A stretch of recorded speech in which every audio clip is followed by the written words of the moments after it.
Welcome to our channel. Tubuh yang menjadi arena pertempuran, penderitaan ganda perempuan Yaman. Dalam tahun-tahun terakhir konflik, sebuah kenyataan mengerikan terus membayangi Yaman. Perempuan tidak hanya menjadi korban perang, tetapi tubuh mereka digunakan sebagai alat pengendalian, hukuman, dan penindasan. Di negara dengan hukum dan senjata yang sering dikuasai oleh pihak yang sama, perempuan bisa ditangkap tanpa tuduhan, diinterogasi mengenai moralitas, bahkan diancam dengan pemeriksaan keperawanan, sebuah praktik yang dicela dunia sebagai kekerasan seksual, tetapi tetap digunakan sebagai instrumen intimidasi. Di Yaman, konflik tidak hanya terhenti pada suara ledakan, ia terus berlangsung di ruang penyiksaan, di rumah, dan pada wanita. Reruntuhan yang menahan kehidupan.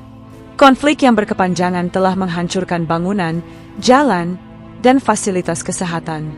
Akan tetapi, keruntuhan yang paling hening terjadi dalam kehidupan sehari-hari wanita.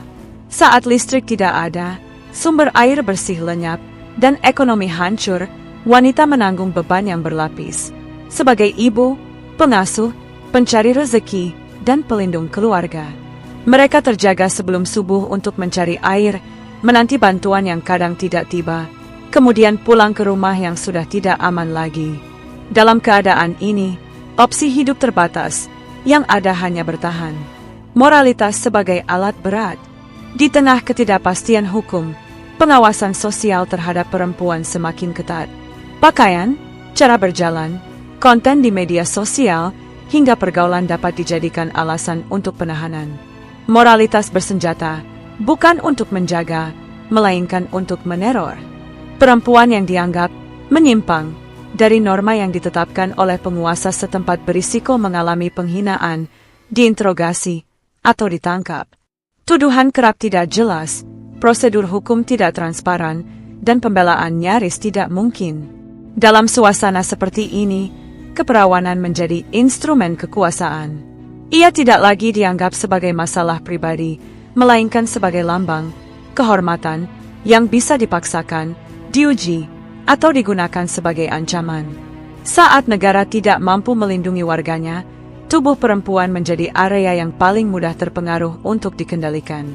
Bahaya di dalam ruang tersembunyi. Banyak wanita Yaman menjalani kehidupan dalam ketakutan yang tidak terlihat. Di belakang pintu rumah, intimidasi bisa muncul dari mana saja, petugas, kelompok bersenjata, bahkan dari komunitas sekitar. Kekerasan yang berbasis gender bertambah ketika sistem perlindungan gagal. Melaporkan berarti mempertaruhkan nama baik. Memilih untuk diam berarti menanggung luka batin. Setiap pilihan terasa sama pahitnya. Di tempat pengungsian, kerentanan bertambah. Gubuk-gubuk tipis tidak dapat memberikan privasi atau perlindungan. Perempuan perlu menempuh jarak jauh untuk mendapatkan air dan kayu bakar, melewati jalur yang berisiko. Setiap langkah menyimpan risiko, tak hanya secara fisik, tetapi juga secara sosial. Sebuah tuduhan bisa merusak kehidupan. Kehamilan di dalam kekosongan. Untuk wanita hamil, konflik adalah hukuman yang bertumpuk. Klinik tidak berfungsi, tenaga bidan terbatas, persediaan obat rendah. Malnutrisi telah menjadi hal yang biasa terjadi setiap hari. Kehamilan yang seharusnya dijaga menjadi taruhannya adalah nyawa. Sejumlah perempuan melahirkan tanpa bantuan tenaga kesehatan, di rumah yang minim cahaya, di tengah suara dentuman. Kematian ibu dan bayi bukanlah berita baru. Ini menjadi angka yang sering diabaikan. Dalam situasi ini, stigma terus berfungsi. Perempuan yang kehilangan anak sering kali dikritik. Wanita yang meminta bantuan dikritik karena terlambat. Rasa bersalah muncul secara sistemik, memperburuk luka yang telah ada. Pendidikan yang terhenti, masa depan yang hilang. Gadis kecil adalah korban bisu selanjutnya. Sekolah rusak atau beralih fungsi. Banyak keluarga memilih agar anak perempuan tetap di rumah demi keamanan atau untuk mendukung kelangsungan hidup. Pernikahan awal semakin bertambah, dipandang sebagai solusi dari kemiskinan dan ketidakstabilan. Sebenarnya, ia seringkali mengalihkan kerentanan dari satu tempat tinggal ke tempat tinggal lainnya. Ibu dewasa memikul beban ini sebagai wanita. Mereka menyadari bahwa pendidikan merupakan kunci, namun keadaan memaksa mereka untuk memilih yang sulit. Masa depan anak-anak mereka menghilang, tergantikan oleh hari-hari yang diisi dengan bertahan hidup. Peraturan yang diam. Dalam sistem hukum yang terpecah-pecah, keadilan menjadi sulit ditemukan. Penahanan tanpa alasan, pengakuan yang dipaksakan, dan ancaman terhadap pengacara membentuk siklus impunitas. Perempuan tidak sering berhasil di pengadilan, bukan karena kesalahan mereka, tetapi karena sistemnya tidak dirancang untuk melindungi mereka. Ketika ancaman pemeriksaan keperawanan muncul, ia berfungsi bukan sebagai alat bukti, melainkan sebagai pesan bahwa tubuh perempuan berada di bawah kendali. Pesan ini menyebar cepat, menanamkan ketakutan kolektif yang efektif membungkam perlawanan. Trauma yang tidak diungkapkan. Di balik angka-angka, terdapat individu-individu yang menanggung luka, ledakan, kehilangan, penahanan, dan penghinaan meninggalkan jejak yang mendalam. Kecemasan dan depresi menjadi sahabat setiap hari. Namun, akses ke layanan kesehatan mental hampir tidak ada.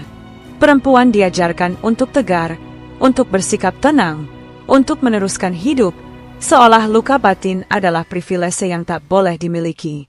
Di malam hari, saat kota sepi, kenangan muncul tanpa diharapkan. Perempuan memeluk anak-anak mereka, menanti pagi dengan harapan kecil bahwa hari depan tidak lebih buruk dari hari ini. Kekuatan yang tumbuh dari situasi yang terpaksa.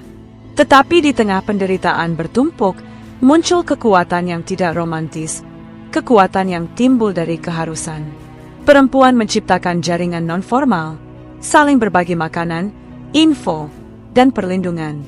Mereka berperan sebagai mediator dalam konflik lokal, pengatur bantuan, dan pengajar dalam situasi darurat. Tanpa pertunjukan dan perhatian, mereka mempertahankan komunitas agar tetap hidup. Tugas ini seringkali berisiko. Kepemimpinan wanita tidak selalu diterima. Akan tetapi, kebutuhan mengatasi stigma. Saat struktur formal hancur, solidaritas berfungsi sebagai hukum tidak tertulis yang menyelamatkan banyak nyawa, tubuh, kehormatan, dan hak yang diambil. Pokok dari penderitaan perempuan Yaman adalah pengambilan martabat. Saat tubuh menjadi objek pengendalian, saat keperawanan dipolitikan, saat keadilan ditunda, maka perempuan kehilangan hak otonomi yang paling mendasar. Konflik mempercepat dan memperburuk semua ini, menjadikannya norma baru yang berdampak kejam. Akan tetapi, setiap cerita penindasan juga menyimpan perlawanan yang tersembunyi. Perempuan yang terus berdiri, terus merawat, terus membagi, sedang menyatakan tidak terhadap usaha menghilangkan kemanusiaan mereka. Kesaksian yang harus diingat. Penderitaan perempuan Yaman bukan cerita sampingan, ia merupakan inti dari sebuah tragedi yang lebih luas. Sementara dunia menghitung gencatan senjata dan peta kekuasaan, perempuan menanggung beban di tubuh dan jiwa. Tubuh mereka menjadi arena pertempuran, etika dijadikan alat, dan keadilan dijadikan janji yang tidak berarti. Namun selama masih ada perempuan yang saling menopang di tengah reruntuhan, cerita ini belum selesai. Mengingat, menyebut, dan bersaksi adalah langkah pertama untuk menghentikan normalisasi kekerasan. Karena di Yaman, perdamaian sejati tidak akan lahir dari senjata yang terdiam, melainkan dari tubuh yang dikembalikan haknya.